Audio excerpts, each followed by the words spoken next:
ശബരിമലയിലെ ദ്വാരപാലക ശില്പക്കേസിൽ മുഖ്യപ്രതി ഉണ്ണികൃഷ്ണൻ പോറ്റിയുടെ ജാമ്യാപേക്ഷയിൽ വിധി നാളെ. അറസ്റ്റിലായി 90 ദിവസം കഴിഞ്ഞിട്ടും SIT കുറ്റപത്രം സമർപ്പിക്കാത്ത സാഹചര്യത്തിൽ സ്വാഭാവിക ജാമ്യം വേണമെന്നാവശ്യപ്പെട്ടാണ് ഹർജി സമർപ്പിച്ചത്. ജാമ്യാപേക്ഷയിൽ കൊല്ലം വിജിലൻസ് കോടതി നാളെ വിധി പറയും. അതേസമയം സന്നിധാനത്ത് സ്ട്രോങ് റൂമിൽ SITയുടെ പരിശോധന തുടരുകയാണ്. ഹൈക്കോടതി നിർദ്ദേശപ്രകാരമാണ് നടപടി.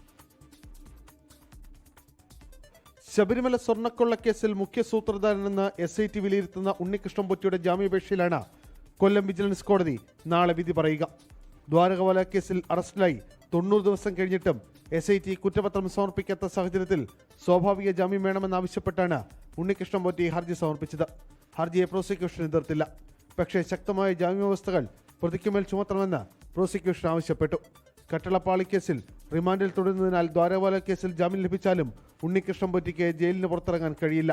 ശബരിമല സ്വർണ്ണക്കൊള്ളക്കേസിൽ സ്വർണ്ണപ്പാളികളുടെ അളവും തൂക്കവും അടക്കമുള്ള കാര്യങ്ങളിലും വീണ്ടും SIT അന്വേഷണം തുടങ്ങി. കൊടിമരം മാറ്റി സ്ഥാപിച്ച അടക്കമുള്ള കാര്യങ്ങളിലും സമഗ്രമായ അന്വേഷണം ഉണ്ടാകും. സന്നിധാനത്ത് 2 ദിവസം തങ്ങി വിശദമായ വിവരം ശേഖരിക്കാനാണ് SITയുടെ തീരുമാനം. SIT തലവൻ SP ശശിധരൻ അടക്കമുള്ള ഉദ്യോഗസ്ഥരാണ് ശബരിമലയിലെത്തി വീണ്ടും അന്വേഷണം നടത്തുന്നത്. തിരുവിതാംകൂർ ദേവസ്വം ബോർഡ് മുൻ അഡ്മിനിസ്ട്രേറ്റീവ് ഓഫീസർ S ശ്രീകുമാറിനെ ഇന്നും അന്വേഷണ സംഘം കസ്റ്റഡിയിൽ വാങ്ങി ചോദ്യം ചെയ്തു. ഉണ്ണികൃഷ്ണൻ പൊറ്റിക്ക് ജാമ്യം ലഭിച്ചാൽ ശബരിമല കേസിൽ ആദ്യം ജാമ്യം ലഭിക്കുന്നയാളായി മാറും ഉണ്ണികൃഷ്ണൻ പൊറ്റി. 24 കൊല്ലം.